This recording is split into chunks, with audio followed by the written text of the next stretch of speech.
Hi guys, Nicholas here at Online Calisthenics, and today we're going to talk about the warm-up. The warm-up phase is very important for a good workout. It prepares you for a good workout, and it also prepares you for better recovery after it. Um, it's just a very essential portion of making progress. So let's get started, and we're going to address a few different stretches that you can do before any workout. So we'll break it down, between hip stretches, shoulder stretches, and wrist stretches so that it's as efficient as possible. So let's get started with the standing split. It's basically a static drill that you can use to open your hips and make your overall core just more efficient at keeping your body straight. So open your hips about a little bit more than shoulder width in a sumo squat, a small sumo squat, and point your feet outwards about 45 degrees. So you want the feet not too straight in order to not block your stand, and make sure to tuck your rib cage in and make sure to tilt your pelvis in as well. Let's see how it looks. So that's the facing view here. I'm really engaging my core here. Here I'm going to arch on purpose to show you what not to do. And then I'm going to bring it back in, see, pressing in the rib cage, pushing your glutes down, keeping legs tight and holding it here. A good way to hollow in to make sure you're doing it properly is to bring your fist in front of you and press against your body. So you want to really shrug your shoulders forward and keep your hands forward. Then you can also get some wrist stretches and rolling it while you're doing this. Ideally, you want to hold that pose for 1 to 3 minutes or as long as possible, and then just repeat it. That's a very, very important stretch. The second movement we'll talk about is a more dynamic stretch. It's the frog stretch, which is a low squat that's going to transition into standing up and looking behind you. So let's play how it looks. And here I'm looking behind, looking forward. The key here is to keep a rather straight back as you progress through the movement. You don't want to arch or round too much. You want to keep a good position so that your hips open as you go down. When you go up, it's going to stretch your shoulders. When you go down, it's going to stretch your hips. It's a really good overall movement. It's quite efficient and will really prepare you well for your workout. So a key element here is to keep a nice shoulder external rotation when you go down, and that means keep your elbows facing forward as much as possible. Spread your fingers when you grab the ground. It's going to help stretching your forearms, and we'll talk about it in a little bit in the same video. Look forward, then look back, and forward again. You can do 5 to 10 reps total of that. Hold the last one. That would be a great start. You can do a couple of sets of these. That's really a really good way to get warmed up overall. The other one exercise that we'll talk about, is the narrow shoulder rolls. Narrow shoulder rolls are very important. They'll help you loosen up the back of your neck. It's going to be a good activation from the shoulder blades themselves, and you want to really connect all the muscles that control those so that you get loose in your shoulders, and that prepares you for any movement you want to do after that. We'll address a few other rolls right after this one, but this one is the starting point and it's really important. You want to keep that rib cage engaged, the pelvis tucked in, the feet positioned properly, rather together, and don't move anything else than the shoulder blades. Try to really isolate those as you roll. It's going to feel a little bit tight probably in the beginning and loosen up as you progress. You want to go forward and backwards, 5 to 10 reps each, and repeat. That's going to be a good start for these wide shoulder rolls here that are an extended version of this basically. And in these, you want to have your arms straight and get as far back as you can when you roll. So I'm going to rewind here a little bit. here and here. Oops, sorry. Here. I'm really trying to reach out as far back as I can. Both ways, keep that body straight and repeat. The third shoulder exercise that we'll do here are the butterflies. Butterflies are very important. You want to keep your arms at shoulder level. Often people do those with their hands under the shoulders. That's not as efficient. You want to keep those shoulders high, those hand high, to stretch your pecs.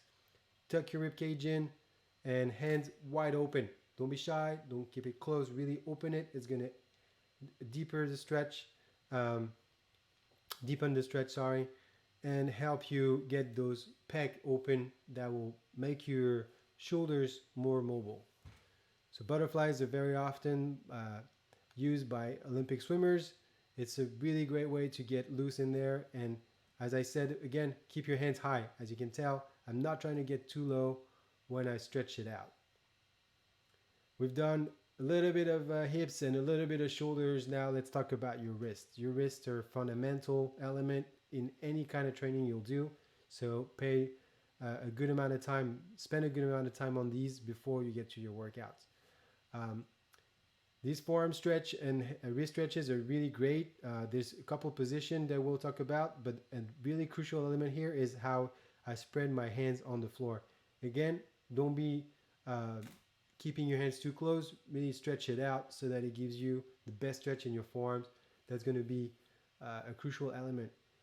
Keep that shoulder rotation open. That means your elbows is facing forward.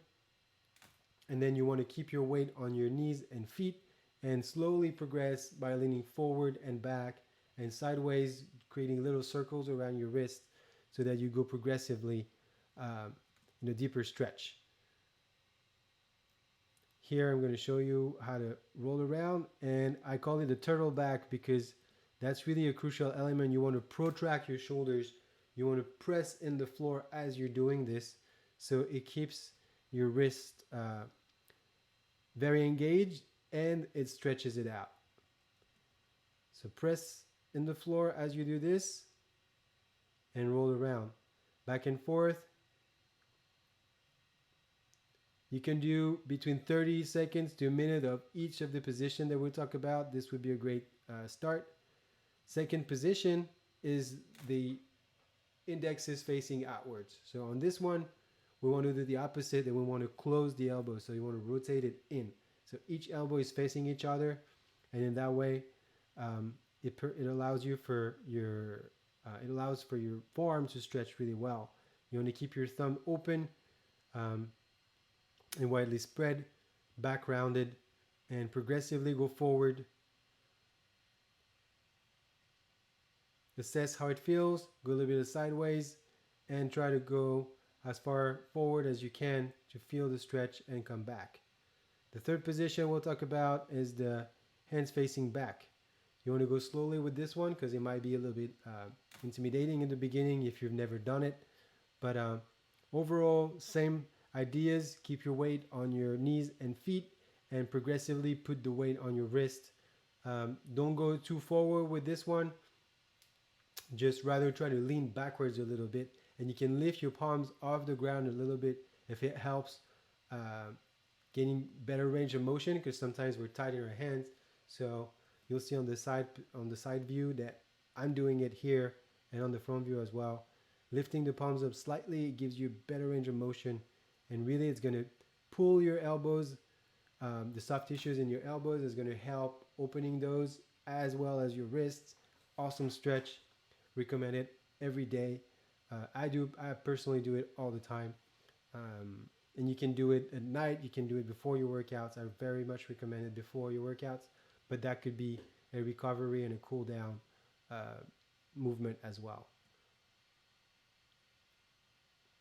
The last position that we'll talk about is the palms facing up.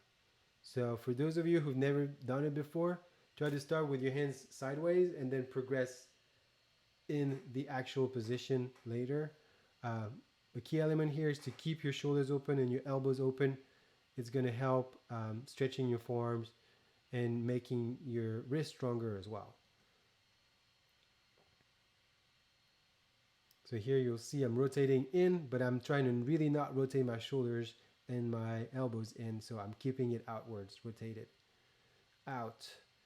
Same thing, you want to lean backwards a little bit. Don't put too much weight on your wrist. Keep your wrist on your feet and your knees. I'm going to slide back a little bit here to show you the side view, and trying to lean back a little bit behind your hands so that your wrist extensors get the best of that stretch. It's going to very much release your arms, and any kind of tendonitis or tension that you have in the upper body really gets released by these stretches. Now let's go back a little bit to the shoulders. This is a more static stretch, but also very, very important. A lot of gymnasts use those.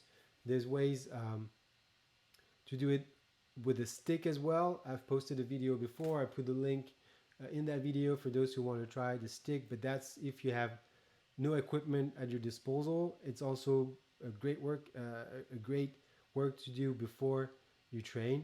It's going to open the shoulder, it's going to stretch your pec, and that's going to overall prepare you for good posture. Make sure to point your toes there.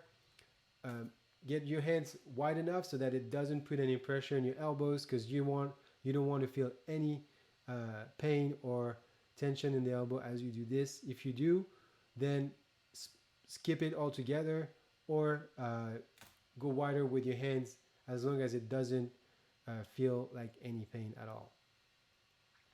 You can hold that for 15 to 30 seconds before your workout. That would be a great start, and repeat over time. We've talked about a bunch of rather static, dynamic workouts that are not that are here to open your joints and prepare your muscles for a training. Now let's talk about how to get your heartbeat a little bit higher with movements that are also mobility work. So I really do like the toe touches, because they really help your hamstring to stretch. They prepare you for compression work and just warm up the core. It's just overall a good movement to practice as well. So give it a try, and try about 30 seconds per leg would be a good start, and try to go for a minute. You want to get your legs as straight as possible and not leaning forward too much to get to the toes. That would be a sign of progress. So be light on your toes, light on your feet, and then bring your feet to the opposite hand.